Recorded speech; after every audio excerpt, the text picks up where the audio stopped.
Number 10, Model 13, the Hulkbuster armor. Starting with an absolute classic, the Hulkbuster armor has been reworked throughout the years many times, those models being Model 36 and 52. However, let's focus on the first iteration for today. Rather than a full suit of armor like most other suits Tony has created, the Hulkbuster armor is actually an add-on to the modular armor that was introduced in 1994's Iron Man number 300. Basically, this armor had different add-ons used for a variety of situations, ranging from microsurgery equipment to the massive Hulkbuster. So, I guess kind of think of it as the Mr. Potato Head of Iron Man armor. This particular add-on was used when Hulk confronted Iron Man over the production of gamma bombs while partnered with Stain International, and you probably guessed it, but they did have a pretty big fight over it. Possessing these standard repulsors and unibeam that are incorporated in all base Iron Man suits, the Hulkbuster armor integrated a magno-hydraulic pseudo-musculature structure, which provided enhanced strength of what is assumed to be able to lift at least 175 tons. Sensors were also adapted to focus on detecting gamma radiation, and it had impact-resistant carbon composite plating and an anchoring system so he could withstand any hit that came his way. Although the modular armor appeared in Iron Man number 300,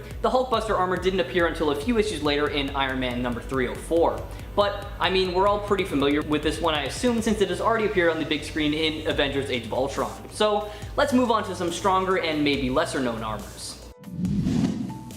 Number 9, Model 57 3FB. Known officially as the Fang Foom Buster, this suit was designed by Tony alongside Stark Unlimited as a countermeasure against his longtime enemy, Fang Foom. Before we dive more into this design, I do just want to say this one is probably my favorite suit design but I probably am a little bit biased considering I grew up on Gundam and Power Rangers, so anytime I see a blocky looking behemoth of a robot, I am instantly in love. But anyways, let's not dive too far into this tangent.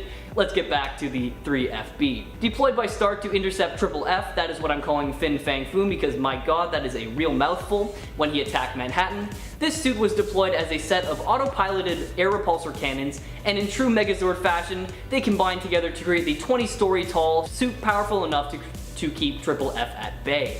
Alongside the standard Iron Man suit capabilities, this suit can emit electrical discharges from the palms of its gauntlets. Now, unfortunately, Triple F was able to land a critical hit on this armor, forcing Tony to eject from it and continue the fight in the Model 56 armor, and since then we haven't seen much of it. If you want to see the suit in action for yourself, check it out in 2018's Tony Stark Iron Man number 1. Number 8, Model 22, Thor Buster. Similar to Batman and his contingency plan for the Justice League, it appears that Tony is ready to fight the other members of the Avengers if he has to, although I really doubt he wants to because some of them are literal gods. In this case, Thor gave Tony an Asgardian crystal with the hopes of creating a safer and cleaner power source for Earth. But after an Odin Force-powered and angry Thor begins to rampage because some Asgardian worshippers were killed, Tony is kind of forced to design a suit of armor powered by the crystal that is powerful enough to stop the almighty god of thunder. With a similar design to the Destroyer armor, this suit utilizes the mystical Asgardian energy for everything from flight to life support, and it's basically invulnerable with Thor being the only thing able to damage it. Unfortunately, it did not stick around for too long though, because once Thor got tired of fighting with Tony, he just straight up ripped the suit in half, and thankfully Tony wasn't in it anymore as he had already ejected himself, knowing this was a fight he could probably not win. Now, I highly recommend you check this fight out for yourself because it is really well done, so head on over to 2003's Iron Man Volume 3 number 64 and let me know what you think about it in the comments below. Coming in at number 7, we have Iron Lad's armor. Stepping away from Tony Stark for a hot second, let us take a look at the armor Nathaniel Richards wears as Iron Lad. This neurokinetic suit was actually given to him by Kang the Conqueror, his future self, and Nate decided that instead of following in his own footsteps, he would travel to the past and enlist the help of the Avengers. However, they had already been disbanded. After downloading Vision's operating system and the Avengers failsafe program into his suit, he took up the guise of Iron Lad with plans to assemble the Young Avengers. While wearing this armor, Nate is able to lift 10 tons, create temporal divergences allowing him to travel through time, fire concussive blasts from his fingertips, and fly. This suit is also connected directly to his thoughts and emotions, so it's able to manifest and transform into whatever he's thinking. For example, say if someone grabbed him and he felt scared, the suit might create some spikes to get the attacker away. During this fight with Kang the Conqueror, Nate actually removes the armor to prevent himself from being tracked, and thanks to the Vision operating system, it becomes fully sentient, allowing Nate to return to his own timeline knowing that there will be someone or something around to protect the people as part of the Young Avengers. First appearing in 2005's Young Avengers number 1, why not give this whole storyline a read for yourself?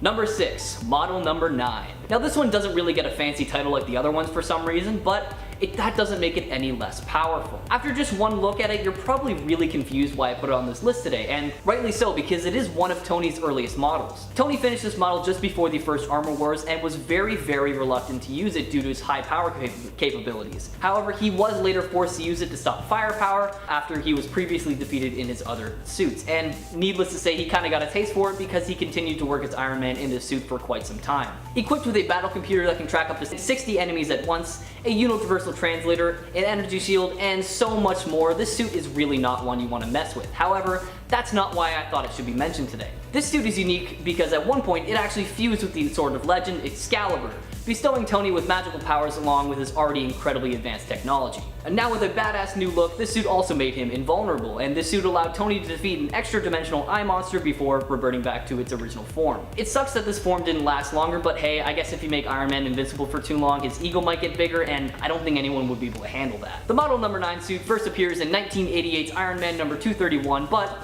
if you're only interested in seeing it fused with Excalibur, don't worry, I got you. Check out Iron Man number 249 and 250. At number 5, the Galactus Buster. No entry on this list makes me geek out as much as this one does. Because for those of you who don't know, and I'm assuming that's most of you, because the only way you would have ever seen this panel of art is if you had used Iron Man to defeat Galactus and unlocked his ending in Marvel vs. Capcom 3. That's a video game for all you boomers out there. That single sarcastic comment is gonna earn me leagues of hate. I can already feel it. Wow, I've been playing Marvel vs. Capcom games since before you were born. Yeah, okay, save it, Gramps. So like I was saying, the only trace of this suit's existence would have come in those 2 panels that conclude Tony's ending in the game, as well as a few lines of monologue where Stark explains that while he did defeat Galactus, he only barely managed to do so, and so using data collected during his fight, he fashioned himself the Galactus Buster armor to ensure that he would be better prepared in case the Cosmic Planet Eater ever came back for seconds. Now the only other time we get to see a Galactus Iron Man combo like this is in the unused cover art, which was teased for the Armor Wars saga. And while the Galactus Buster's appearance in this series would have been monumental, both figuratively and literally, we sadly happen to inhabit the reality in which that's all we were given. And it's a shame too, because this particular character mashup is a cosmically sized missed opportunity. At number 4, the Godkiller armor. If we weren't already an S tier, we definitely are now. After discovering the remains of a Celestial locked away inside of a Dyson sphere out there in the cosmos, some Magellan recorder decided that the armor would best be used as essentially a nuclear deterrent to bring about world peace to the universe, because you know, the only way to achieve world peace is obviously through bigger, more destructive weapons. Dunce. Anyways, this recorder needed a perfect pilot, and to that end, he selected Howard Stark and genetically engineered his unborn son in order to conceive of a suitable pilot for the celestial body. But even after turning Tony into a GMO, along with countless other unspeakable atrocities, in the end Tony was unable to control the armor, and so all that effort was in vain. Realizing this, the recorder transported the armor to an empty dimension where it could never fall into the wrong hands. That is, until Tony took what he learned and made a version of his own, because of course he did. He keeps his absolute megalith of a Mark II in standby orbiting around Mars, and just to add a little extra flex on Elon, the suit can be summoned to Earth in a matter of minutes without exploding. A feat that can only be possible if the thing was traveling at or close to the speed of freaking light. Now this is able to be accomplished by the fact that this bad boy is powered by not 1, not 2, but 8 nuclear reactors. Now although this suit is ultimately defeated, it took an entire celestial horde to do it, but just the fact that this giant hunk of metal can even stand up against a single dark celestial goes vastly beyond the realm of impressive. At number 3, Godbuster. Now before I get into this one, the comics can't decide whether to call this one the Godbuster or Godkiller, but Tony himself introduces it as the Godbuster, so that's what I'll be going with to distinguish it from the last entry. The Godbuster suit of armor represents the very pinnacle of Stark's engineering genius, and has even been described as, quote,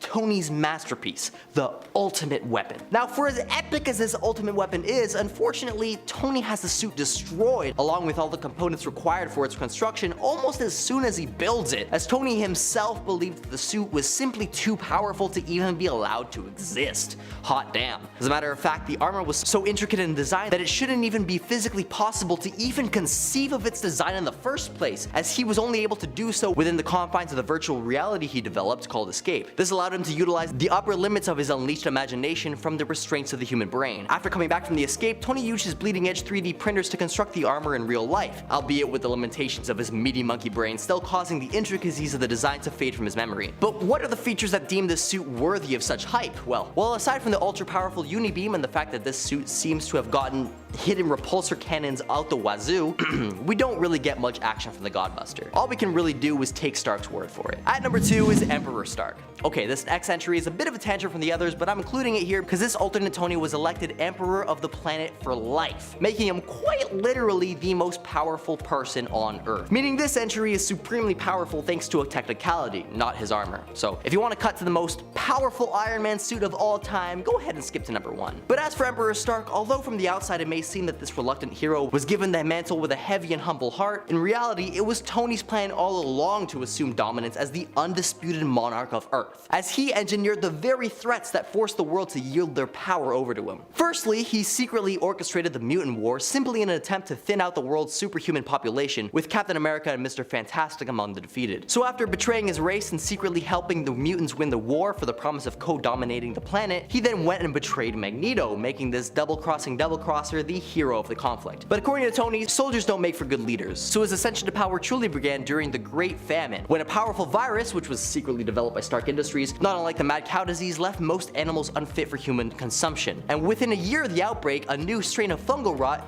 also secretly developed by Stark, devastated half the world's wheat population and millions of lives were lost to famine. Until Tony came out later with vaccines and countermeasures that would earn him a Nobel Prize and eventually lead to his presidential candidacy after winning the election by a landslide. And once he developed a tech to control weather and seismic activity to cause natural disasters of biblical proportions while simultaneously pulling some strings to cause economic collapse, he got the other nations of the world to yield their power over to him voluntarily. In the end, all he had to do was stage a battle with Dr. Doom, which completely leveled Washington DC, wiping from the face of the earth nearly every federally elected representative, the entire Supreme Court, and along with them, America's democratic system, making evil Tony over here one of the most formidable beings to ever dominate the world. Oh, and I guess his suit ain't too shabby either, although there's nothing that sets it apart from the other Iron Man suits besides the cape. At number 1, we have Iron God. Just when you thought his suits couldn't get any more absurdly powerful, boom.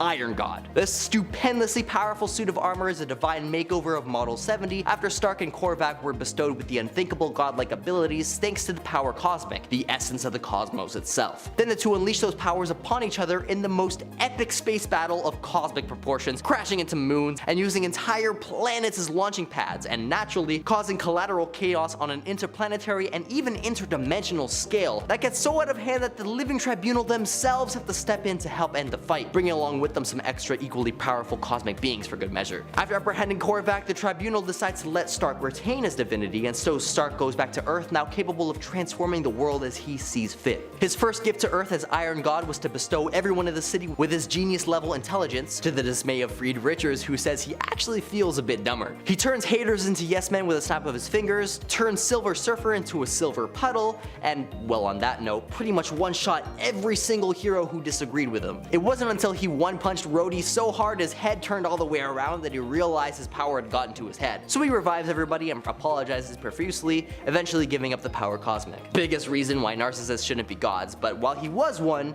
if you want to look for OP, then look no further. The only limits of Iron God's powers are his imagination, which makes this suit of armor the most powerful Iron Man suit of all time, hands down. At number 10 are the total personality resets that take place to both turn Tony Stark inverted and to turn him back to normal. The first inversion happens in 2015's Avengers and X-Men's Axis number 9 when a magical spell changes Tony Stark's personality and turns him into a darker version of himself, which then becomes Superior Iron Man. He has all his worst traits brought to the forefront and acts on all of them basically right away. The other personality change that takes place comes right after Superior Iron Man's story ends. This version of the character only really gets 9 issues before he's turned back to normal in the Secret Wars storyline. And although, spoiler alert, he seems to die at the end of the 9-issue run, this is still an unusually abrupt shift that takes place with Tony Stark appearing as normal again in Secret Wars. This may be a sign that the writers had some issues finding a way to transition Iron Man out of this phase, but although it does make sense that this might be a tough thing to do properly, the way he kinda just goes back to normal after everything he did in those 9 issues,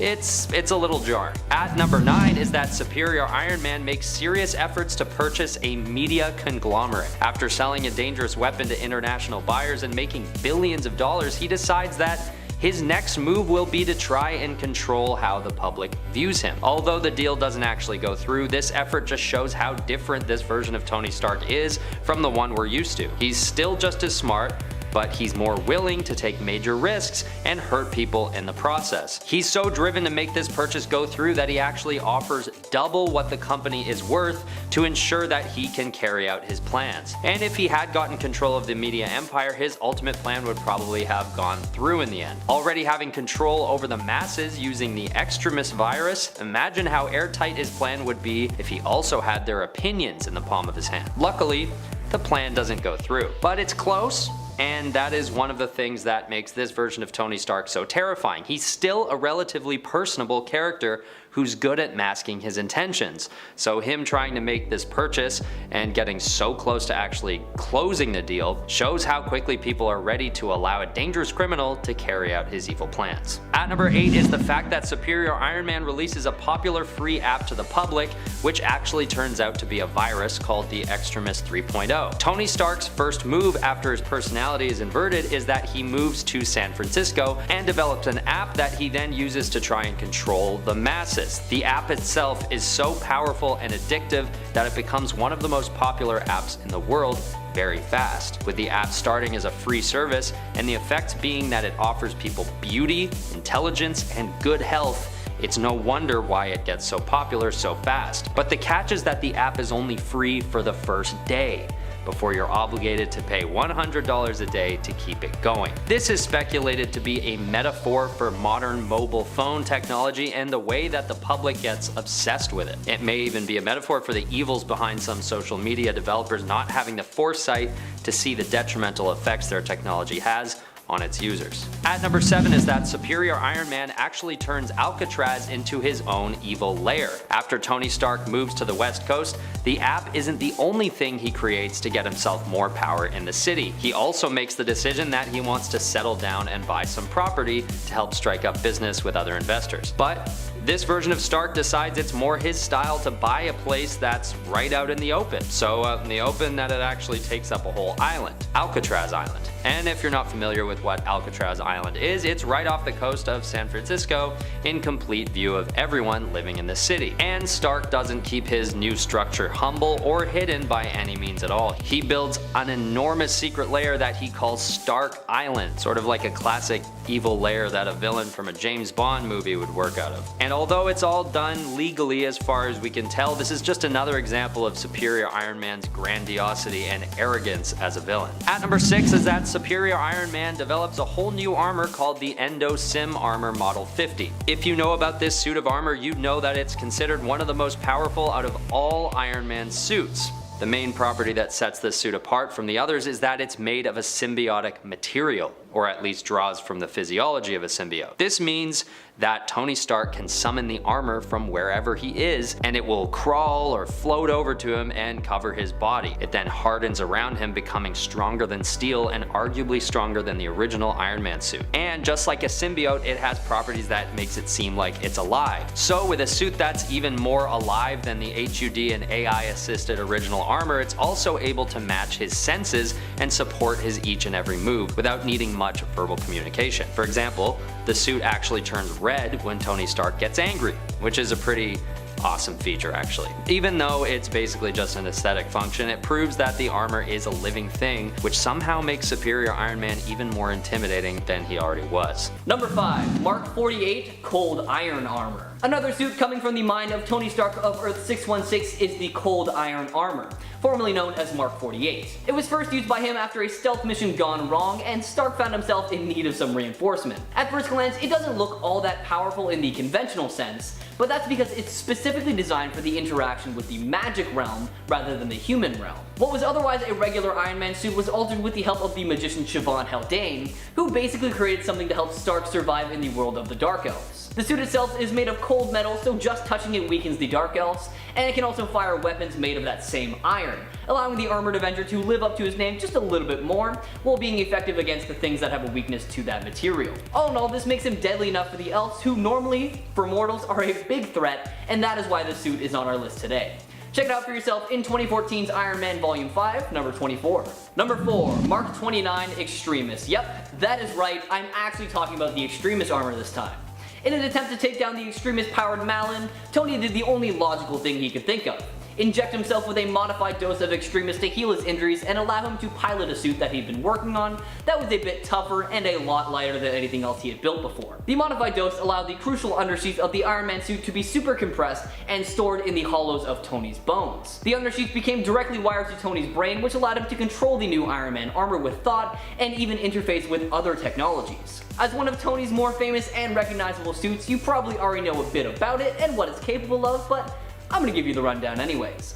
This suit was capable of regeneration for both the suit and its wearers, could be piloted remotely, allowed Tony to access pretty much any form of technology, could time travel, and was pretty adaptable as the neural net would not only protect the wearer from superpowered attacks, but could also simulate them. Also, can't forget that it came equipped with the standard unibeam, pulse bolts, and flight ability as well.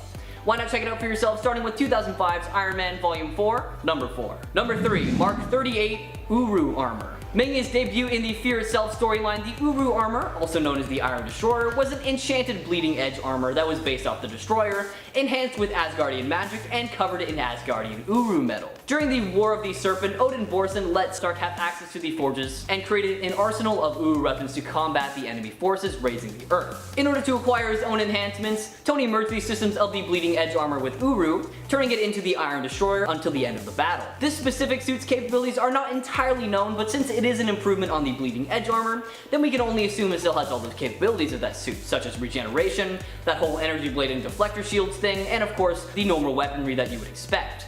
Now, just imagine all of that, coupled with the almighty power of Asgardian magic and a near indestructible metal.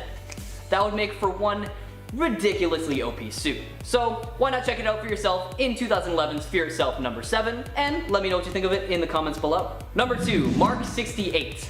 Now, if you're not familiar with the more recent Iron Man storyline, don't worry, I will not spoil too much of it for you, but just in case you don't want to know anything about it, you might want to skip ahead a little bit. After Tony finally realized he was the real Tony Stark, it's weird, I know, but it makes sense in context, trust me, he started working on this specific suit using all of the virtual resources available to him. What sets his suit apart from his other suits is that it's not actually made of metal or any matter at all. This suit is composed of solid holograms from the E-scape. This allows Tony to create any weapon he could possibly think of, including repulsor beams and unibeams. The armor also augments Tony's strength to the point where he could easily rip apart the armor of his brother Arno. Now defensively, the armor can protect against any standard weapons like missiles and unconventional ones like repulsor beams as well.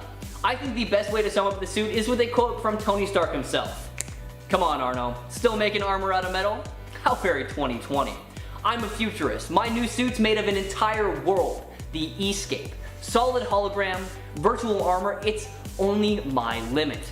My imagination." Take a look at this armor for yourself, starting with 2020's Iron Man 2020, Volume 2, number 5. And number 1, Xiran armor. Making its debut in What If Newer Fantastic Four, a new iteration of the Fantastic Four was introduced to us made up of Iron Man, Spider-Man, Wolverine, and the Hulk.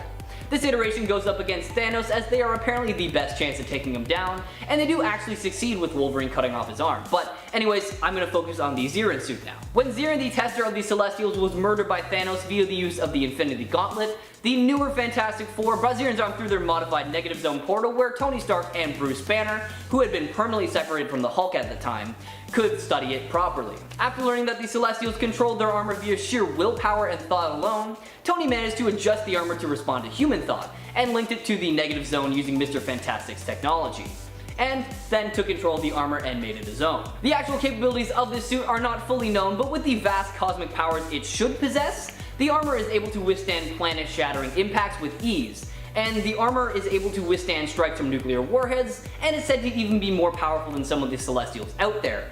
And not to mention, it's said to be even more powerful than the God Killer Mark II. If you've got any more info on this suit, please let me know in the comments below. I am honestly in love with it and would love to know some more.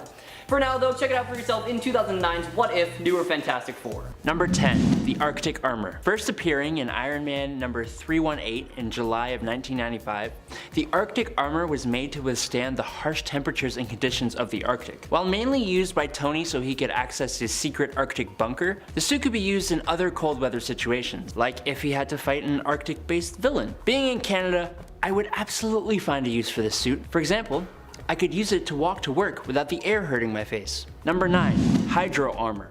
We know that the Iron Man armors all have some underwater capabilities. We saw it in the first Avengers movie, but the Hydro Armor can work at underwater depths of up to 3 miles down, surviving the crazy water pressure that comes with being deep in the sea. I'm gonna be honest, this couldn't be me. The ocean makes me wet my tidy whities. But I guess when you've got like a tri-beam style unibeam, mini torpedoes, electrical field generators, and an octopus style black ink thingy, you are a bit more safe. Number 8, High Gravity Armor. I like this one. Even if its design is goofy, it's something I think would actually need to be taken into account. This suit was made to help its wearer withstand the increased gravity conditions of hyperspace travel, helping the body keep blood in the limbs, not just the torso, and those huge feet helped with moving around. The suit helped Tony withstand 50 Gs, but his actual limits haven't really been explicitly mentioned. It didn't stop Tony from passing out from G-Lock though, and it definitely didn't stop him from puking, but it cleaned him up and disinfected him, just like a good friend after a party. Number 7, Cold Iron Armor. Everything in the War of the Realms related stories is just so metal. The Cold Iron Armor first appeared in Iron Man Volume 5, number 24 back in 2014, and came to be when Tony was on a stealth mission in the dark elf homeworld of Svartalfheim. The armor itself is actually worn over top of another suit, and it's completely made of iron. Iron is actually a metal that is lethal for dark elves, so it's kind of weird that Iron Man wasn't the first one called, but this is actually an Iron Man armor. Like, actually iron. Its weapons include a fireable iron hook, a cloud of iron nails, and these super sweet iron claws on each arm. Just look at this thing. Number 6, God Killer Armor Mark II. Bet you didn't know that Tony Stark had a celestial-sized suit of armor powered by 8 nuclear reactors that is just casually orbiting Mars. Or, I guess if you read Avengers Volume 8, number 5, you would. This armor entered the fray when the Dark Celestials attacked the Earth and battled alongside giant versions of She-Hulk, Thor, and Ghost Rider. While there are other versions of the Godkiller armor, this one is my favorite. And the fact that it was kept orbiting Mars just in case really feels like something Tony Stark would do. Number 5, Tony Doom. Since What If is currently dropping weekly episodes on Disney+, we have to mention one of the more wild issues. What if Tony Stark had become Dr. Doom? It would probably be pretty bad. Yeah, yes, it is. So here in the storyline that both of them go to the same college instead of Reed Richards being Victor's roommate. So now it's Tony. 2 geniuses in one dorm. Sounds like they would make dreams come true, but in reality it was a living nightmare waiting to happen. Doom tricked Tony into switching bodies Freaky Friday style. And on top of that, Tony's memories were also wiped. So Tony, in Doom's body, gets in heat for the experiment, and in turn, he gets sent back to Liberia. Meanwhile, Doom is in line to take over Stark Industries. He still is Tony Stark, so down the road, Doom Industries was now a competitor to Stark Industries. He's brilliant in any way. The pair end up creating their own armors. Of course, Tony builds a red and gold Doom armor, while Doom makes a green and gray Iron Man armor. I'll give you a second to absorb that. There we go. It's a fun little swap with good action, but it's a little bit too confusing of a Freaky Friday type plot. But it's worth a shot. Go give it a try. Number 4, Dead Man Walking. We look now over to Fantastic Four: The End, released in 2007. Most of Tony's story here was the same, but during the Mutant Wars, Tony lost his life. Now, he didn't get redirected to a paradise where he would then become an Iron Man themed angel. Instead, he uploaded his subconsciousness into an AI. So now he lives through his armors, just swapping back and forth, walking around, which sounds like a solution, I guess, but living forever? Come on, Tony, I don't think that's a way to go, really. Number 3, Steel Corpse. Tony and his suit have always been so close. It's had its back many times, sometimes even acting for itself and making a judgment call. Like in Iron Man 3, it literally woke Tony up from a nightmare aggressively. We love that future tech. But in the Age of X storyline, the suit literally has his back as Tony and the suit begin to merge. Ugh, I'm itchy just reading this. This started right after a virus began taking its toll on Tony. He was rapidly declining health-wise, so he chose a more fitting name, Steel Corpse, to be kind of funny, but also he looks like a corpse, so he's like, nah, I'm just gonna admit it. He, alongside other, much healthier Avengers, were tasked to take down mutants, but when the gang got there, they of course opted to save them instead. Superhero twist of logic, we love it. Only Tony's advanced suit wasn't exactly on board with his new plan, and it started to act out by itself. It still wanted to save the day, although this was not the right way to do it. Captain America had no choice choice but to end the life of Steel Corpse in order to save the mutants. Number 2. Iron Goblin. Making his first appearance in the Spider Island series, Iron Goblin wasn't made through any reality warping or anything like that. Instead, this happens during the Resistance assault on Spider-Queen, which is sounding crazier than what I just said. Tony Stark ends up getting captured and infected with the spider virus. He's going nuts at this point, so the rest of the heroes try and snap him out of it by using Goblin Formula, which is a solution, I guess. I don't know, read a book, read a comic book, Avengers. Something bad's gonna happen. So he went from being a spider monster to Iron Goblin. Pretty crazy 24 hours for Tony. Tony was still Tony after this point though, despite the evil green look on his face. Like he even said Norman stole his armor before, so he was just evening it out. Haha, he's funny, he's still Tony, nice. But as time went by, every minute that passed, that formula started to in fact change Tony. Like for example, he was flying around on the glider, although he can fly with his suit. It's not looking good. He knew he was going insane, so he sacrificed himself when the Queen's army attacked. Still a hero nonetheless, although he's mean and green and throwing pumpkin bombs. And finally, number 1, Iron Hammer. Coming from Warp World, Iron Hammer, aka Stark Odinson, first came to life in issue 3 of Infinity Wars. So when Gamora had the Infinity Stones, she trapped everybody's soul in the Soul Gem, and then folded the universe in half, which resulted in all of our heroes merging together. Pretty fun. So rightfully referred to as Warp World, we soon get to meet Soldier Supreme, Ghost Panther, Weapon Hex, and Iron Hammer. Stark Odinson in this pocket universe is the son, of course, of Howard Odin, chieftain of Asgard. He has the Iron Hammer armor, and of course he has a massive literal hammer of the gods to get the message across. Being a combination of both, he can face powerful villains like Stain Odinson, who is a blend of Loki and Obadiah Stane, and even Madam Hell, one of the coolest looking versions definitely, and also one of the more powerful. A great note to end on. At number 10, we have the Sapien Deathmatch armor. Not only does this suit have an absolutely badass name, but it's even got the design to match, looking more like a mech from manga or anime than anything else. The suit made its debut during the House of M storyline, where a war between humans and mutants occurs after Scarlet Witch does some reality rewriting. In this reality, Stark Industries was contracted to create the Sentinels, but thanks to Howard Stark, those very same Sentinels end up fighting against Tony, not alongside him. So in retaliation, Tony builds himself this epic suit of armor in secret. The suit's most prominent feature was this extendable hand cannon, though it boasts countless other weapons, from unibeams to heat-seeking missiles to tasers to flamethrowers, and of course, what Iron Man's suit would be complete without the obligatory repulsor beam. But the suit's wackiest feature has got to be those massive wings, with a design that looks to be inspired by my air conditioner. But before I start breaking down the real powerful suits of armor, if you're enjoying this video so far, you can support the channel by pressing like, subscribing to Top 10 Nerd,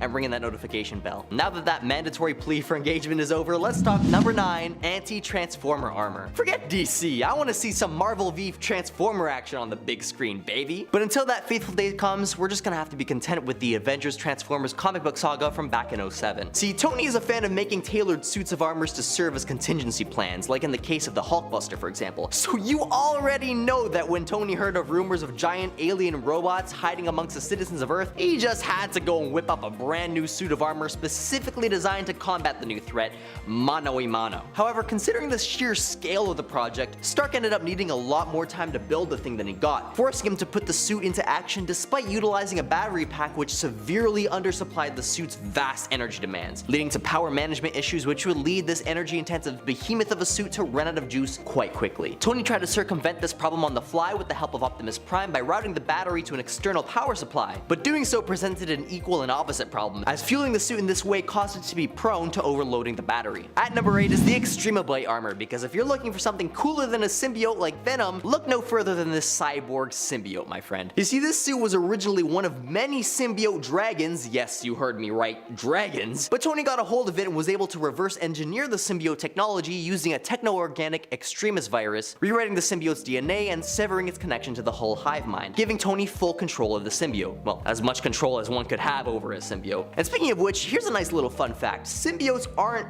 aliens. Well, I mean, they are, as in they come from another planet, but they aren't naturally occurring creatures produced by nature. Instead, they're a synthetic life form created by this alien dude named Null. The more you know. Anyway, tangent over, back to the armor. Now, even though this new symbiote-infused suit was a vast upgrade over the standalone Model 70, Tony would soon lose control over it after Carnage called out to Tony's symbiote from within the hive mind, forcing the suit to constrict with Tony inside, crushing Tony and snapping a few limbs and ribs in the process. Ouch. Now let's talk capabilities. The Extremabite is a unique mix of synthetic alien life and Stark's latest tech, which means it's got all kinds of cool tricks up its sleeve? Like, for example, the symbiote's ability to manipulate its form and project tendrils or increase its body mass considerably. Or how about the upgraded repulsor beam, now equipped to blast the corruption right off of Null's victims? He's also used the Extremo Blade as what I can only describe as a celestial dongle so that he can take control of an even more powerful celestial body, which we're about to break down in the next entry. But by far the coolest ability is the fact that this suit allows Tony to fly around in style as the thing can morph into a freaking symbiote dragon. Yes, you heard me right, Iron Man riding dragons. Guys, we're only on number 8 here. At number 7, the Celestial Armor. Well, what do we have here? Is that a Celestial or Iron Man? The answer is a resounding yes. So believe it or not, this hijacked Celestial body is actually supposed to be a Hulkbuster model, because when you're dealing with the strongest being on Earth, you can't be too cautious. As a Hulkbuster, the Celestial has been retrofitted with technology designed to drain the gamma radiation out of the Hulk so that he can be safely apprehended. Though, unfortunately, things don't go quite as planned, because the Hulk is actually able to replenish his gamma rays self-sufficiently. Now, maybe the Iron Man still would have been able to beat the Hulk, but we'll never truly know since the armor was accidentally struck by Thor's hammer, as he's been unable to completely control it on account of the fact that Odin's soul is trapped inside of it. Now, even despite getting a blow from Mjolnir and being put into critical condition, the armor was still able to battle for a few more pages on account of its ability to repair and heal itself autonomously, a feature which every Iron Man suit and iPhone should have. It even sucked back a direct hit from the Hulk's rage-induced eye lasers. That's a new one. But ultimately, the suit was destroyed after a pinned-down Hulk released a nuclear blast of radiation big enough to be seen from space, and it still protected Tony from getting fried to a crisp inside. Look, I don't care if it ultimately lost the fight. The fact that it stood up for so long against the Hulk and Mjolnir simultaneously puts the suit of armor in a league of its own. At number 6, we have the Iron Destroyer. Here's a freaking awesome mashup of Iron Man's design with that of the Destroyer, the iconic enchanted suit of Asgardian armor. Iron Man's bleeding edge nanotech armor was already a huge upgrade from his previous designs, but during the War of the Serpent, which saw numerous villains sport Asgardian weapons, Odin was left with no choice but to give Tony access to the legendary Nordic Forge of Navaldir, where he utilized Uru, which is the Asgardian metal that composes Mjolnir, Thor's hammer, to give himself and his fellow Avengers some epic Asgardian upgrades. And so, after Tony and the dwarves designed some new tools for the homies, Stark got into his bleeding edge suit and lowered himself into the vat of molten Uru, and after receiving a divine blessing from Odin, the bleeding edge armor infused with the Uru, evolving it into the Iron Destroyer. Now, once the battle was over, Tony gave all that Uru back to Odin, but while he had it, the man's suit of armor was indestructible. Cause, ladies and gentlemen, unless your name is Hela, this sexy suit is basically invincible. Now, we know that one of the properties of Uru is the absorption of magic, so we can infer that the Iron Destroyer sports similar abilities, but unfortunately, we'll never know for certain because the armor didn't even get a singular battle scene, despite countless pages of hype and buildup, making this suit the second biggest missed opportunity in Iron Man's history. That's right, second. And here's the first. Number 5, Iron Destroyer Armor. During the Fear Itself storyline, the god Odin let Tony Stark have access to the forges of Nidavellir to create weapons to counter the Serpent and his forces. Tony created a whole bunch of Uru metal weapons for himself and a group of other heroes. Tony merged the systems of his bleeding edge armor with the Uru metal, turning it into the Iron Destroyer. When Odin left back to Asgard at the end of the fight, the powers of the Uru weapons and the Iron Destroyer armor disappeared. So Tony removed the Uru from the suit and gave it back to the forges along with the rest of the weapons to be melted down and reforged into something else. This armor, as well as the other Uru weapons created, were so sweet. If he could have kept it, the armor would have been extremely useful against so many different threats. Number 4, Renaissance Armor. The Renaissance Armor first appeared in Iron Man Volume 3, Number 1, and was created to be a safe. The Renaissance Armor first appeared in Iron Man Volume 3, Number 1, and was created to be a safe armor. Safe from exposure to other suits' power systems that were causing health problems. So yeah, just based on that, it's already much more useful. It had a sonic ramshot weapon in addition to normal sonic weapons, repulsors, pulse bolts, and a unibeam. It had tear gas pellets and a fire extinguishing foam in the left gauntlet. It also had a really cool hamster ball force field bubble thing to protect civilians. It almost seems like it would be a really good riot suit or something like that. Hey y'all, let me stop you for a little word from our sponsors. It's you. Thanks to all your support, we're able to keep bringing you these videos, so thanks a lot. And don't forget to shoot your repulsors at that like button. Okay, on to the top 3. Number 3, the Phoenix Killer Armor. The Model 38 or the Phoenix Killer Armor, first appeared in Avengers vs. X-Men number 5, and was created to counteract the Phoenix. Obviously. So the armor's main purpose was to kill the Phoenix Force. And if you don't know, the Phoenix Force is one of the oldest cosmic entities in the Marvel Universe. It's basically the manifestation of the force of life. It's one of the most powerful and feared entities in the Marvel landscape. And Tony was like, I can kill this with lasers. No, you can't. But what you did do, Tony, was split it in 5, which resulted in 5 mutants, Cyclops, Emma Frost, Namor, Colossus, and Magik becoming avatars to the Phoenix Force. Congratulations, you played yourself. Number 2, Model 53. The Iron Man armor Model 53 was made after Tony's normal armor failed to stop an evil clone of Squirrel Girl. So I'm calling this a Squirrel Girl Buster armor, and you can't stop me, okay? Cool. It was made for the single purpose of countering the abilities of Squirrel Girl. It's got a super cute squirrel head, which has a backup of that aforementioned RT node. It's got repulsors, obviously, but they're strong enough to even knock out Black Panther. And it sort of looks like a Hulkbuster armor, which is interesting. When the evil clone defeats all the other Avengers that Iron Man had assembled, the clone uses their weapons to defeat this suit. But if she didn't have that, Iron Man would probably have been able to take the win here. Probably. Number 1, Model 60. This armor is very interesting. You see, its main ability was to be able to switch into its transportation mode, which was, wait for it, a Vespa. A Vespa that Tony used to go on a date with Janet Van Dyne, the Wasp. Get it? Because Vespa is Italian for wasp. Very slick, Tony. Very slick indeed. The Vespa, plus the helmet Tony wears, can form into an Iron Man suit, which it did when the two were attacked by robots sent by Banetronics. It does all the same things an Iron Man suit does, plus it has a cool energy sword, but it turns into a Vespa, which is the best part about this useful armor. Number 10, Mark 66. Trapped and alone in 1 million BC, we see our Tony Stark of Earth 616 forced to build a new suit from the materials around him in order to survive. Dubbed the Ice Armor, Mark 66 is powered by some vibranium batteries that he was able to salvage from the Extremis armor. However, it isn't capable of a whole lot considering how low tech it is. The armor seemed to only have very basic offensive capabilities, firing icicles from a wrist cannon. It was capable of repulsor blasters as well, but the more vibranium power the armor used, the more it melted because, you know, it's made of ice. As for defensive capabilities, the armor actually did a decent job because it allowed Tony to survive going toe-to-toe with Mephisto, but was quickly melted as a result of firing a massive energy blast to use the Time Stone. Take a look at this icy armor for yourself in 2020's Avengers Volume 8, number 31. Number 9, Bio Armor Mark 1. Hailing from Earth 55,921 comes a Tony Stark with a bit of an interesting twist. Maria Stark got bit by a monkey when she was pregnant with Tony and contracted a regenerative virus that mutated Tony's body in a pretty terrible way. His body grew some additional neural tissue throughout his body, meaning that his entire body was treated like a brain. So he was incredibly smart, but in constant pain due to overstimulation. Upon his birth, his dad coated his skin in a bacterial bioarmor in order to protect his skin. Fast forward a little bit, we see Tony working on his own versions of the Iron Man technology, and he became the Tony Stark that we all know and love. Besides the, you know, whole my body is a brain thing. Aside from just being a shield for Tony's chronic pain, the suit is also capable of flight, repulsor blasters, has a thought scrambler that can temporarily shut down all mental functions, and can even cut off superpowered beings from using their powers. This suit does actually have its limitations though, as it feeds directly off its user, which doesn't really matter too much for Tony, since his entire body regenerates. But if anyone else used it, they would be in some serious trouble.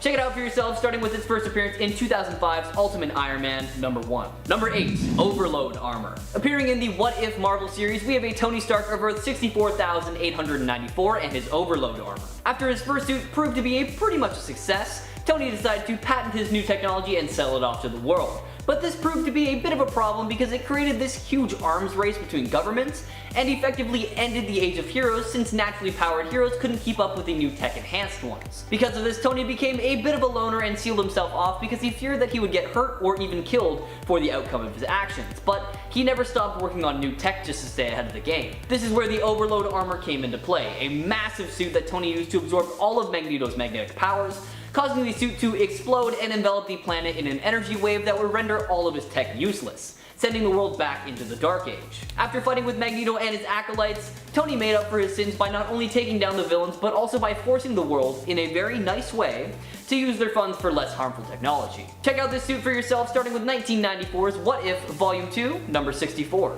Number 7. Anti-Transformer Armor. Coming to us from Earth 7642, the crossover Earth that gave us some great stories like Hulk vs. Superman, Uncanny X-Men vs. Teen Titans, and of course, New Avengers and Transformers. Made out of carbonite nanotube transistors and powered by 15 amperes, this armor was created when Tony heard some rumors that giant alien robots, i.e. the Transformers, were hiding out on Earth. It was Transformer sized and made specifically for combat with them. But the armor wasn't fully combat ready at the time it saw action though. It had severe energy management issues.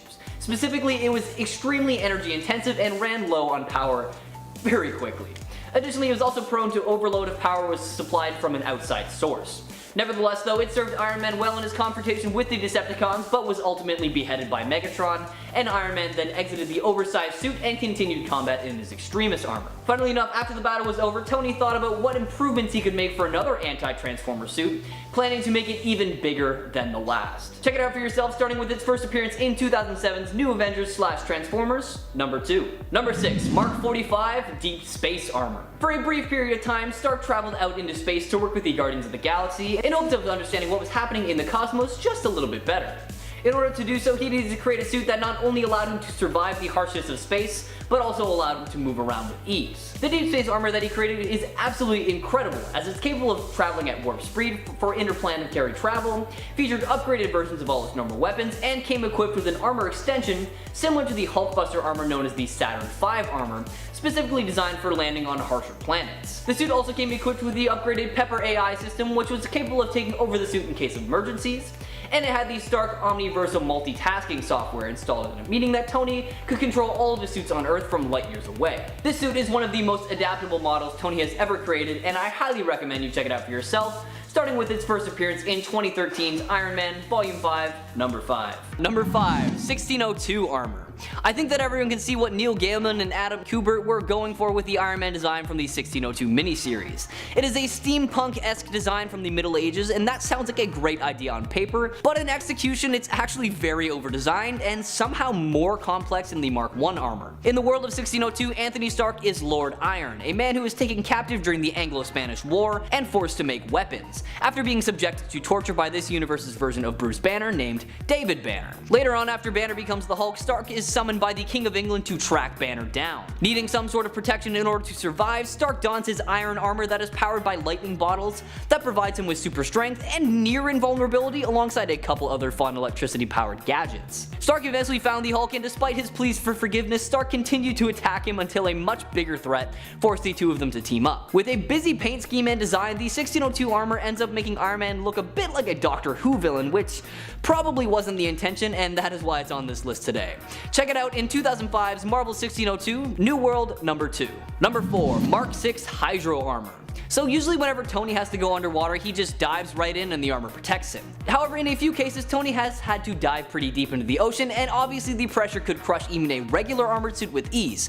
So Tony wound up creating a special armor built to withstand those pressures, which became the Mark 6 Hydro Armor. The Hydro Armor has all the standard features of the regular Iron Man suits, but reconfigured to be more effective underwater. That means there's carefully adapted repulsor beams, more life support, grapples, a feature that fires an underwater electric shock, and the ability to release an inky chemical like an octopus. The armor is treated with lights and a bioluminescence to allow Tony to see in the pitch darkness of the oceans. It's also maneuverable enough for Tony to handle fighting whales, sharks, or the Submariner himself. He doesn't use it as often as other armors, but this suit proves Tony can handle pretty much any environment pretty well. Now, why is this armor dumb, you ask? Well, like I said, he doesn't use it too often, but also because he's wearing armor just inside another armor. You can imagine how uncomfortable that would be, and honestly, you'd think with those seemingly endless resources, he would just make one that just did everything. Check out the first Hydro Armor in 1987's Iron Man number 218. Number 3. Mark 19 Skin Armor.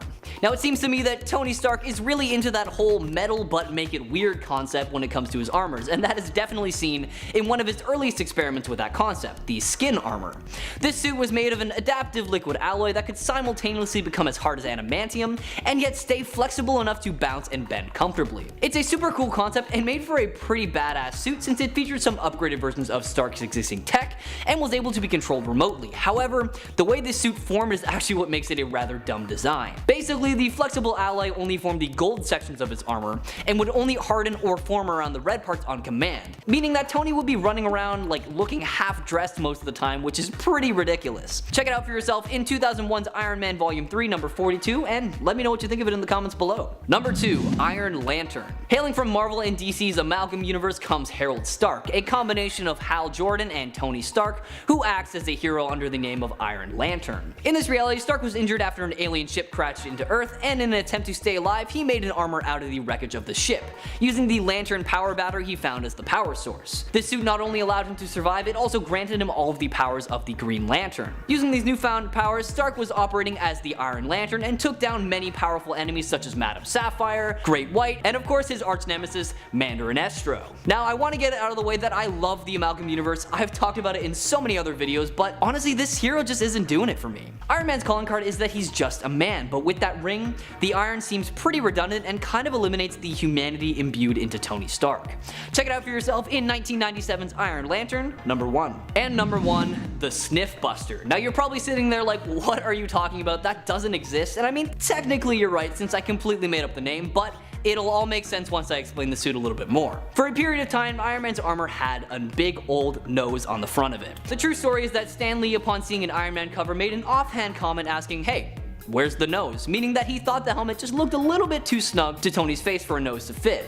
However, this comment was misinterpreted terribly by others as meaning that Stan wanted a nose on the armor, so it ended up being added. They forced an in-story explanation for the iron nose, with Tony stating that he redesigned the mask to allow for a bit more expression, which would thus increase the fearsome aspects of his character. To no surprise, no one in the Marvel Universe bought it, and many characters remarked how ridiculous Iron Man's nose hole made him look. Luckily, the nasal armor was relatively short-lived and has not re-emerged since. Go take a look at it for yourself in 1974's The Invincible Iron Man number 68. Kicking off the list at number 10, Anthony the Vampire. Making his first appearance in Ultimate Avengers issue 14, Anthony was the greatest vampire hunter who ever walked this earth. He trained Daredevil, Blade, and Edward Cullen. Okay, the last one I lied about, but still, you get it. When he meets up with Blade later on, he has a new look. He was eventually bitten by a vampire, so he became their leader as well. The coolest part about Anthony is that he uses a Mark 1 Iron Man suit to get around during the day, so the sun doesn't, evaporate him or whatever. He captured and turned Smart Hulk into a bloodsucker, but his armor was stolen and used by Stick to fight back. Another Tony, another suit. Imagine you're in trouble and this guy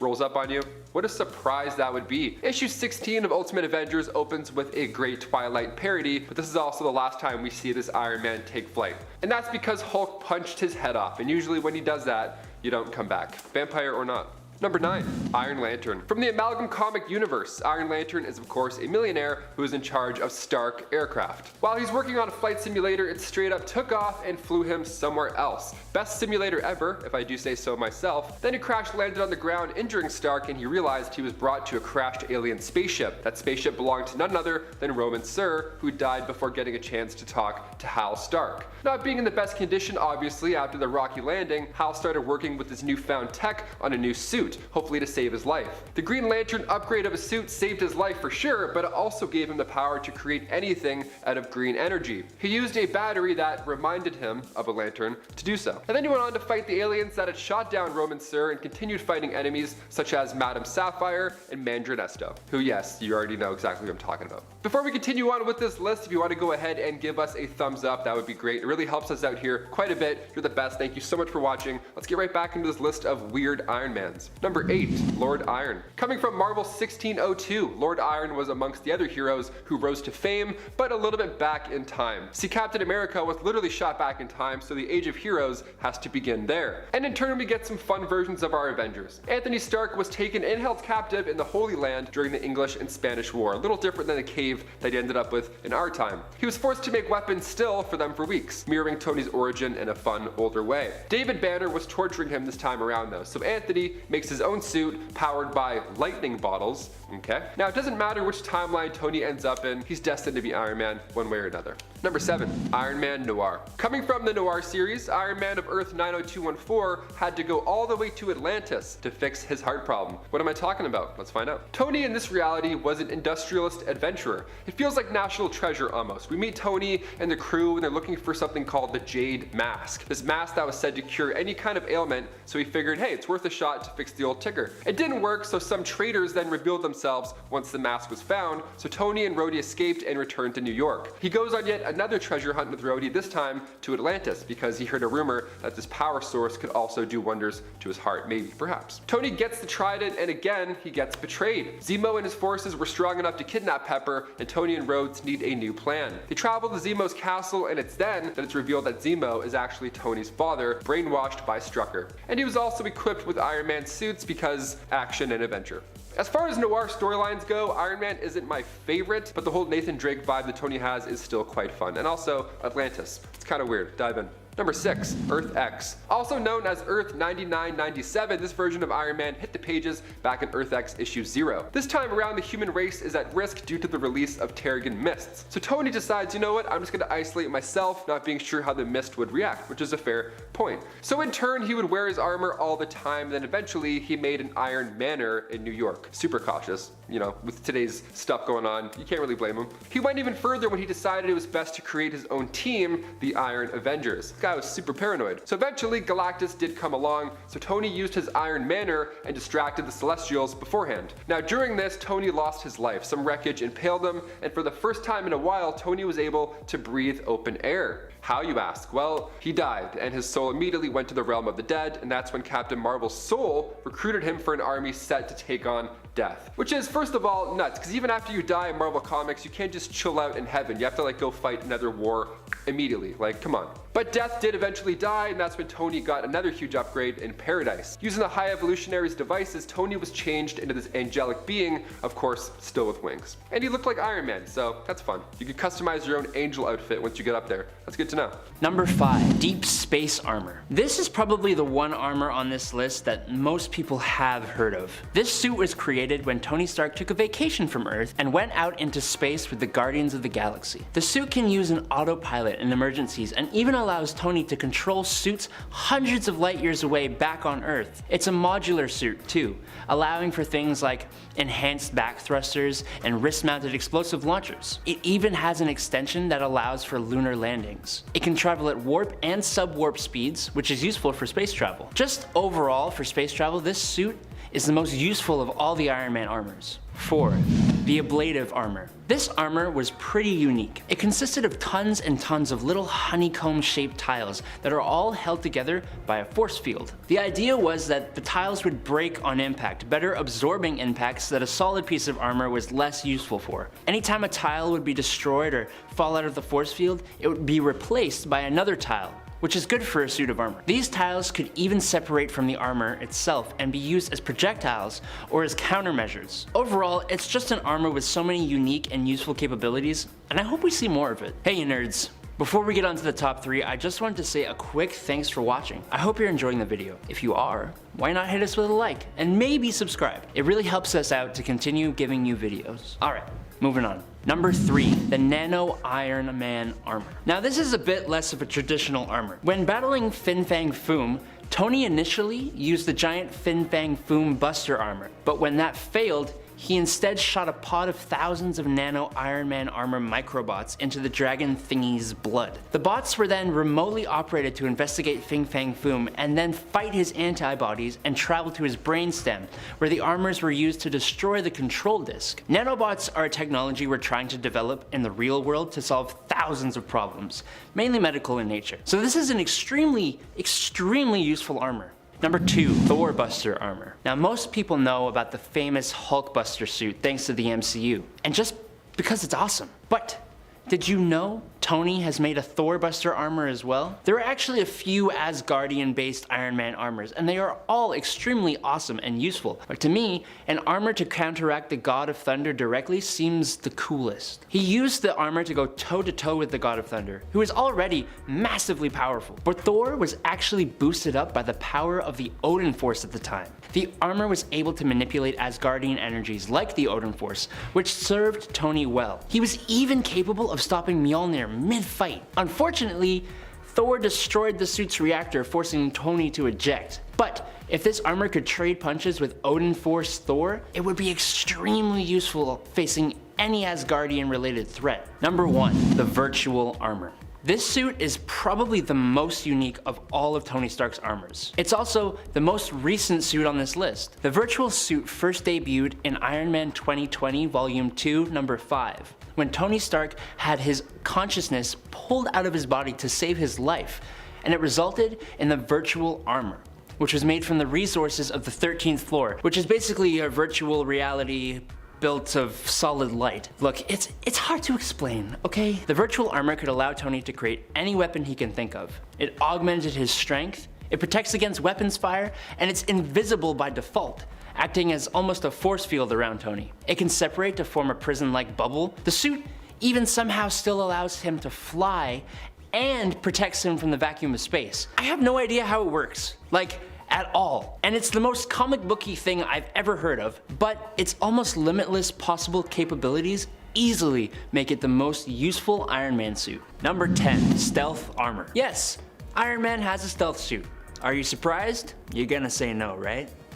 Right? There are many iterations of this suit, but just for the sake of this video, and my sanity, we are only going to cover the first one. This appeared in Iron Man 152 when Tony used the suit to infiltrate the Heaven's Hand Fortress. Now, the armor itself prioritizes stealth over everything else, meaning it isn't really meant for combat. But to make up for that, the suit has a radar absorbing coating, ECM jamming, and a plasma force field thingy to distort radar and sonar. It had stealthy flight capabilities, and eventually it also had camouflage. Later iterations were much more advanced, but this is probably one of the more useful suits for many different circumstances. 9.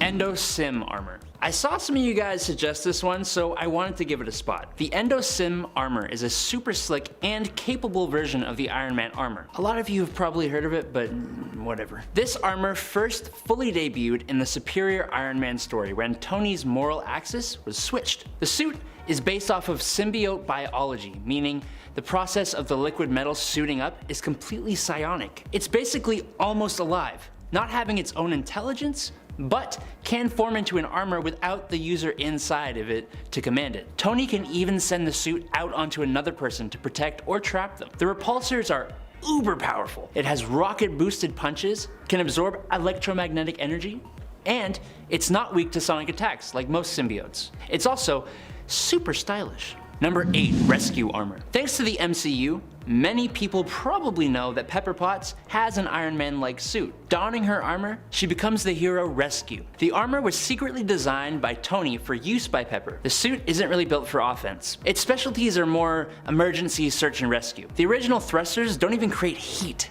but it does have repulsors and finger lasers. The suit can fly and gives Pepper super speed and strength. It also lets her manipulate magnetic fields. The armor also is capable of generating force fields that are strong enough to catch airplanes, as an example. It generally remains the same in all its iterations, being used primarily for defense, except the MCU suit, which was clearly very offensive. Like, as in it could fight, not that it was offending people. Offensive. You get it. Number 7, Bleeding Edge Armor. So the Bleeding Edge armor is a lot like the armor we see in the Infinity War and Endgame movies, meaning it's almost like a liquid armor. It's actually made of microbots, but hey, tomato tomato. The bots can take the form of clothes, other armors, or even beings upon Tony's skin.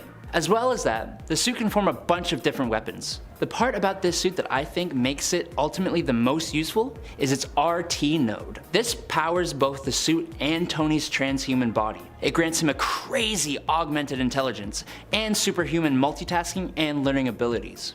Meaning, it makes the super genius even more super genius-y. Number 6. Ice Armor. This armor, more than anything, shows the vast range of Tony Stark's mind. The Ice Armor came to be when Tony Stark was sent back in time to 1 million BC. Tony had to make this suit out of whatever materials he had around.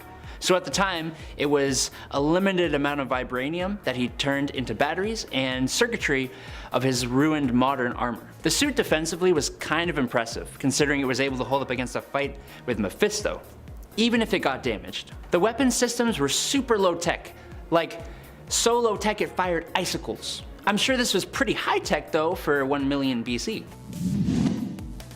Number 5, we have Model 50 Endocyme Armor. Following the inversion spell that flipped his moral axis, Tony designed the Endocyme suit, a symbiotic suit made completely of a liquid smart metal that hardens when in contact with his body. Based off the symbiote's biology, this suit is basically meant to be on his person at all times, and it can even be controlled remotely, going as far as to take a humanoid form that is able to take commands through a psionic link. The abilities of the suit are absolutely insane. It's capable of absorbing energy, sustaining electrical currents like a never-ending taser, and even has the ability to increase its size into a makeshift Hulkbuster style suit. Fans have seen this armor go up against the likes of Storm and Spectre and come out on top with little to no damage taken. Unfortunately, or thankfully, I guess I'm not really sure at this point, it was destroyed during the Secret War and nobody has seen anything close to it ever since. Making a small cameo in 2014's Avengers Volume 5, number 32, we are fully introduced to this beast of a suit in 2015's Superior Iron Man number 1, so go take a look at it for yourself. Coming in at number 4, we have Model 51 Model Prime Armor. With the prototype first appearing in 2015's Contest of Champions number 1, this suit's full version came to life in the Invincible Iron Man Volume 3 number 1, and man, it is a pretty dang good suit. It basically combines all the aspects of Tony's other suits, making it adaptable to any task at hand. Even though it was designed solely because Tony felt threatened by Riri Williams, the 15-year-old MIT student who was able to reverse engineer some of his tech, it's a good thing it came to be because it has been very useful. Comprised of small hexagonal scales, this suit features upgraded versions of the standard Iron Man armor weaponry such as repulsor blasters that can cut through enemies with phasing abilities, and 3 unibeams on his chest, effectively making it a tri-beam. This suit also has some new tricks up its sleeves, such as a new onboard cloaking system.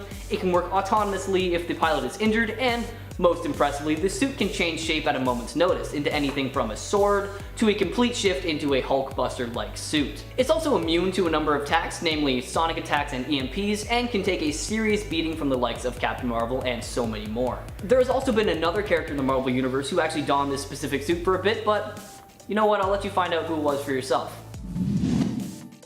Number 3, Model 37, Bleeding Edge Armor. Dubbed the next step after Extremis by Tony himself, this suit was created while he was trying to reinvent himself and his armor. Stark worked with Reed Richards to create this after getting away from running S.H.I.E.L.D. and being the head of the world. This suit existed inside of Tony Stark's body, literally forming around him thanks to incredibly powerful nanotech, and I know it's unrealistic as a set of armor made out of nanotech may seem, the Bleeding Edge armor is arguably one of the best suits that Tony Stark has ever worn. Not only does it bring the benefits of an improved Extremis to the table, the nanotech that powers it basically ensures that Iron Man is ready to fight whenever and wherever. By creating a second layer of artificial muscle over Stark's body, the armor is capable of healing itself and making it effectively invulnerable. And that, coupled with all his normal weaponry alongside a new energy blade and deflector shields, makes you wonder if it could get any better than this. It also happens to be one of Stark's most popular suits, become the hero's default look for several years, as well as the main inspiration for Tony's suit in Iron Man 3. Now, considering how quickly Iron Man can switch out of suits, 3 years with a single set of armor is pretty impressive, and that's why it's so high on this list today. Check it out in action for yourself in 2010's Invincible Iron Man Volume 2, number 25. Coming in at number 2, we have Model 61 God Killer Armor Mark II. Based on the original God Killer armor created by the Aspirant many eons earlier, Tony created this celestial-sized armor and kept it hidden, having it orbit Mars in case one day a threat was big enough to warrant using it. Powered by 8 nuclear reactors, this suit is pretty basic when it comes to weaponry, only possessing repulsor blasters. However, its speed and strength make up for it, being able to travel between Earth and Mars in a matter of minutes, and able to lift celestial beings off the ground. When the Dark Celestials came to attack Earth in 2018's Avengers Volume 8, number 5, Tony felt it was finally time and deployed this behemoth of a machine. Allowing him to hold his own against the Dark Celestials for a short period of time, it ended up being no match for the Almighty Beings after Callus the Void was able to rip off its left arm. Hoping that taking one out would cause others to retreat, Tony attempted to launch the suit into space to blow it up, However, he was stopped by an army of dead Celestials reanimated by the Horde. With no other option, Tony ejected himself from the suit and caused it to self-destruct. Even though this armor only lasted 2 issues, its sheer power and overall manufacturing cost of over $4 billion is what landed it so high on today's list. And finally, number 1, we have Model 63 Godbuster. Originating from the Escape, a virtual reality world created by Tony that allowed his mind to become unfettered from the restraints of the human brain, giving him the inspiration and knowledge he needed to create the only thing capable of destroying Motherboard, the Godbuster armor. Though little is known about the suit's full capabilities, Tony's brother Arno deemed it to be his masterpiece, referring to it as the ultimate weapon. And even Ironheart couldn't get a full read on its power level, stating that the armor radiated more power than anything she had ever seen before. After successfully taking down the villain, Tony realized this suit was far too powerful to remain in the real world and made the decision to fly the suit back into the factory it was created in and caused it to self-destruct, making the resources needed to recreate it and the suit completely destroyed and useless. Arno does eventually recreate a version of the suit that he wears as his own, but I think we can talk about that another time, maybe in part 2?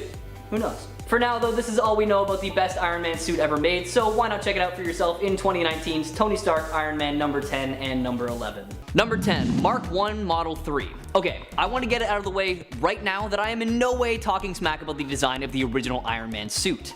I mean, although it was bulky and cumbersome, it's absolutely an iconic design, and more importantly, it was built with a purpose. Tony found himself in a bad situation and needed to escape, so he built an armor out of any materials available to him. Makes absolute sense. The quote-unquote upgraded gold version of this suit, however, not so much. Tony decided that the gray color of his armor was far too scary, or I guess he was kind of told that because the biggest inspiration for this redesign came from a date with Marion Rogers, who told Tony that Iron Man could really use a nice paint job, so that he'd better resemble a knight in shining armor. Tony obviously took this to heart, and the gold armor was born because he thought it would make him a more approachable hero. This design obviously didn't stick around for too long, as not long after he adopted the first iteration of the classic red and gold color scheme that the world now knows so well and loves. Fun fact though, the gold-plated armor is actually the reason Iron Man has the nickname the Golden Avenger. Check out the Mark 1 in its first appearance in 1963's Tales of Suspense number 39. Number 9, Mark 33 Submarine Argonaut. The Mark 33 armor isn't the first deep sea variant of the Iron Man armor, but it is pretty bad if I do say so myself. It is one of the 5 different Iron Man armors that Tony created from the Argonaut series, developed to augment his extremist-based armor technology. The Submarine Argonaut was a yellow armor that had clawed hands and feet, was capable of a little bit of camouflage, and had a deep sea range of about 2,563 meters. Basically, it was a pressurized suit that allowed Tony to operate in the deepest depths of the ocean. Now why is this a dumb armor, you ask? Well, mostly because Tony never actually got around to using it, or any of the 5 Argonaut suits for that matter. The armors were instead triggered via remote when the son of Ho Yinsen was shot and killed by SHIELD forces. This armor then attacked Namor and was later destroyed by Iron Man himself and left to sink to the bottom of the ocean, and has not been seen since. It was just kinda left there. Check out this sad underwater armor for yourself in its first appearance in 2006's Iron Man Volume 4, number 7. Number 8, Heroes Reborn. In 1996, Marvel created the controversial Heroes Reborn event/storyline in an attempt to reboot some of their characters. Tony Stark was no exception, and he was reborn in a new universe where he was even more of a selfish jerk than usual. And when he was wounded in an attack, Tony took up a special suit of armor to become a hero. Referred to in the storyline as the Prometheum armor, this rather unique looking suit was exclusive to the Heroes Reborn universe and honestly wasn't too well received. While most of Iron Man's armors tend to be clean and simplified in appearance, the Heroes Reborn armor took a different approach, with steel cords, lots of tubing, and 2 just massive exhaust pipes on the back that allow the armor to release heat. Though just a prototype, Tony was required to wear this armor's chest plate at all times in order to keep his heart beating and his lungs functioning properly. The suit didn't have an arc reactor and had to constantly be recharged in order to keep pumping. Overall, this armor was overly bulky and not visually appealing in the slightest. Instead of the more streamlined direction the armors had been going in, this one takes a step backwards, adding in musculature and separate plates that made it just way too complicated. Check it out for yourself in 1996's Iron Man Volume 2, number 1. Number 7, Mark 52 Hulkbuster Car. Now if you're not familiar with this armor, don't worry, I also didn't know it existed until today. The Mark 52 is actually just the Mark 44 Hulkbuster seen in the MCU, but unlike the MCU's take on the comics Hulkbuster, this suit was also a car for some reason. Yep, that's right, what looks just like a simple flying car is actually a fully functioning Iron Man armor that could be deployed from the push of a button. Now in its vehicle form, the armor can achieve flight with the use of 2 repulsor turbines on its bottom, and then by pressing the button on the car's panel, the entire thing transformed into a Hulkbuster armor in a matter of seconds. It's basically just a transformer. This marked the first time a suit of armor in the Marvel Universe continuity was adapted from the MCU. While certain artists' depiction of the Iron Man armor Mark 42 included a helmet design lifted from the standard Iron Man helmet outline used in the MCU, the Mark 52 is the first armor with a design taken straight and entirely from the films.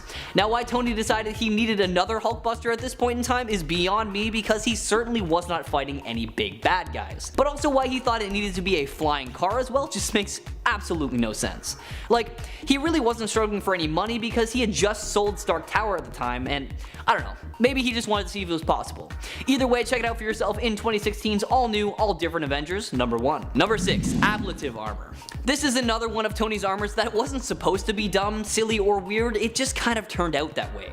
The Ablative Armor was a prototype space armor designed for an impact-heavy environment. It's made up of tiled pieces that could be manipulated by a force field to dynamically protect him from projectile attacks, while also being used as ranged weapons as well. Basically picture those bicycle helmets that were specifically designed to break on impact, as a way to absorb the shock of the crash and thus protect the bicyclist's head. That's the sort of design Tony was going for with this armor, made entirely of little tiles that are designed in such a way to, you guessed it, break on impact. Once a tile is broken, it pops off and another one slides into its place, and new tiles are constantly being generated. And they're even capable of separating from the armor and, kind of just doing their own thing. There's no doubt that it's a unique concept and might be one that Tony would come back to later on, but it's a little bit clunky and overall just a little nightmarish to look at. Take a look for yourself, starting with its first appearance in 2003's Iron Man Volume 3, number 71. At number 5 is that Superior Iron Man starts drinking again. Normally, Tony Stark has a natural tendency towards drinking, and so he's put up some pretty serious boundaries in the past against the habit. But when his personality is inverted, Tony Stark naturally becomes more of a drinker than ever before, except with a more positive and relaxed approach to the activity. To be fair to the original Stark though, Superior Iron Man is only able to do this because of Extremis 3.0, using the technology to keep himself healthy and relatively unaffected in any negative way by his drinking. Stark is able to indulge all he wants without issue. And in my view, this is yet another strange trait of this inverted Tony Stark, which shows another unlikable side of the former good guy. Something about him indulging in a gluttonous, unregulated lifestyle rubs me the wrong way, probably because the typical Tony, despite his issues, is able to regulate his habits and use self-control to keep himself in line, whereas Superior Iron Man is just letting loose. And although drinking surely isn't a crime, it's just an example showing that this Tony Stark isn't about to practice any self-control anytime soon, at least during this storyline. At number 4 is that Superior Iron Man actually erases Matt Murdock's memory. One of Superior Iron Man's first threats in the series is none other than Matt Murdock, aka Daredevil, and it's because Murdock starts to realize the harmful effects of Extremis 3.0 and decides to investigate. During this time,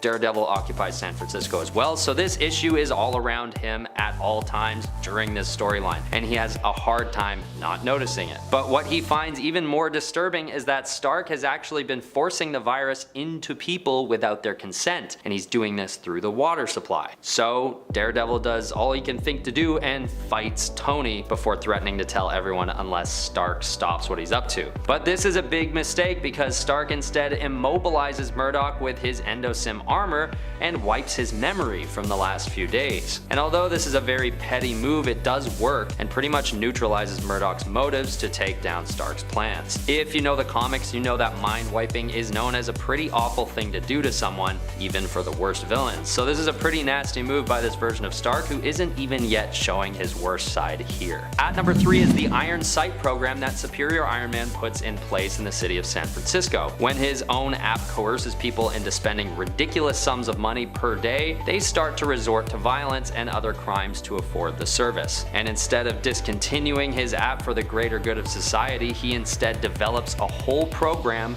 to monitor and control the masses that he calls the Iron Sight program, which is basically a giant fleet of drones flying around San Francisco, watching people and ensuring that they're all staying in line. This would include keeping crimes down, but also monitoring internet searches and other intrusive initiatives like that. It gets to the point where basically anyone with a device finds themselves constantly accompanied by an Iron Sight drone wherever they are. This shows another side to Superior Iron Man and the lengths he will go to have complete control and total autonomous power over the people of San Francisco. At number 2 is that Superior Iron Man actually restores Daredevil's vision. After he's confronted about the evil motivations behind the Extremis virus, Tony Stark decides he wants to show off the power of the virus to convince Daredevil of its efficacy. But he does it in a really vindictive and manipulative way. Daredevil accuses him of playing God, so Stark responds by saying that he's actually just playing human, and uses the virus to restore Matt Murdock's sight. This understandably overwhelms the typically blind hero and shows how much power Stark has actually amassed since being inverted during the Axis storyline. But this way of displaying his power is pretty shocking and arguably pretty cruel as well,